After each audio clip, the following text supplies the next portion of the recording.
Hey kittens, it's Megan, and today we are setting up my novel bullet journal for Project Cursed.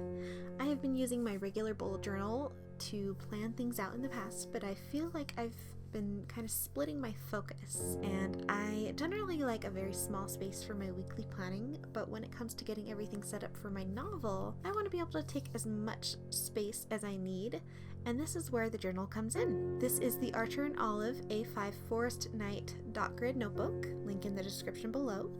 It's glittery and beautiful, and it has a moon on it, and I just love it. I'm going to be setting this up for Project Cursed, and I thought I would bring you guys along on the journey. So if you want to stay up to date on Project Cursed, don't forget to subscribe to my channel and click on that bell notification to be notified when I post new videos.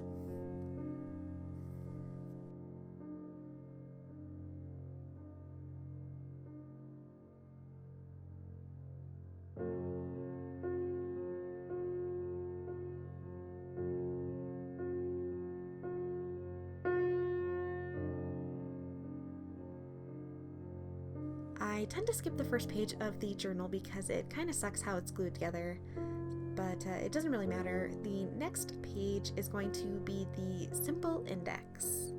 My regular bullet journal does not have an index because it is a linear progression of time, but for my cursed bullet journal, I wanted to keep things a little more organized. I followed up on the index with handy info.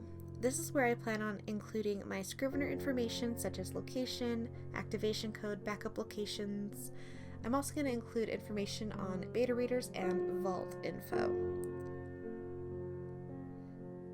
This next page is my cover page for the project. I'm not going to lie, I had the hardest time with these trees. I found inspiration pictures and did my best to emulate it, and I'm incredibly pleased with how this turned out. I think it's so pretty and I am loving it.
After the cover page, I created a sort of future log of the next 4 phases of my novel.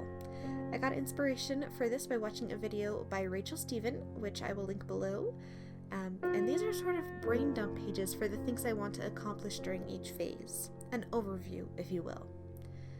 The phases I'm hoping to fit into this journal are what's left of the snowflake method, my zero draft, my first draft, and finally my first revision. I included a little note to myself here so that I could remember exactly what I wanted to add after I finished filming this video, and at the time of this voiceover, I still haven't done it.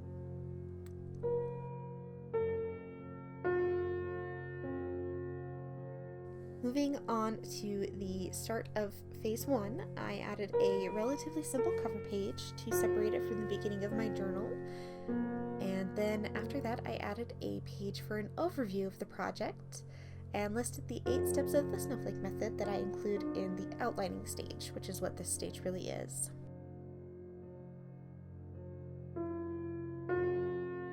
The fallout from the coronavirus, as well as the earthquake that hit Utah this week, has made it pretty busy at work, because I do work at a college and we're helping all of the teachers get everything ready to be able to teach online classes rather than in-person classes. So I haven't had as much time as I'd like to spend on my writing, but it's still a daily priority for me.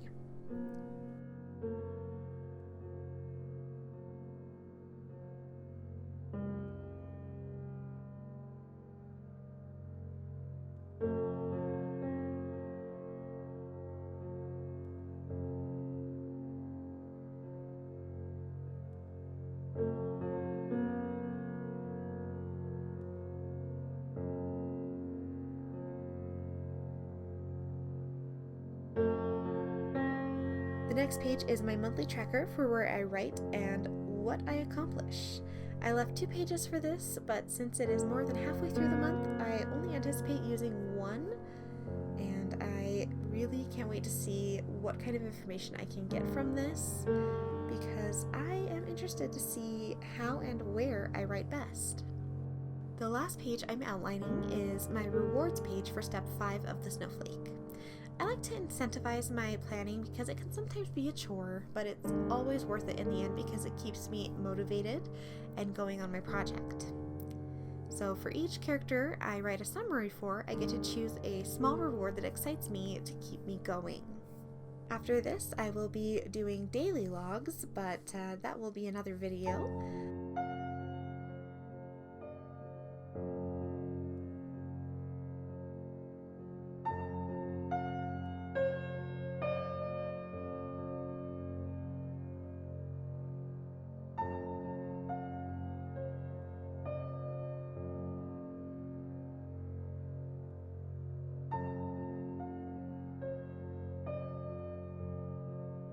That's it for this installment of the Cursed Bullet Journal. I hope you guys enjoyed it and maybe took some inspiration from it. I plan on keeping you guys updated as I go through each phase, and I hope you'll join me. If you like what you see here on this channel, please don't forget to subscribe, and I will see you in my next video.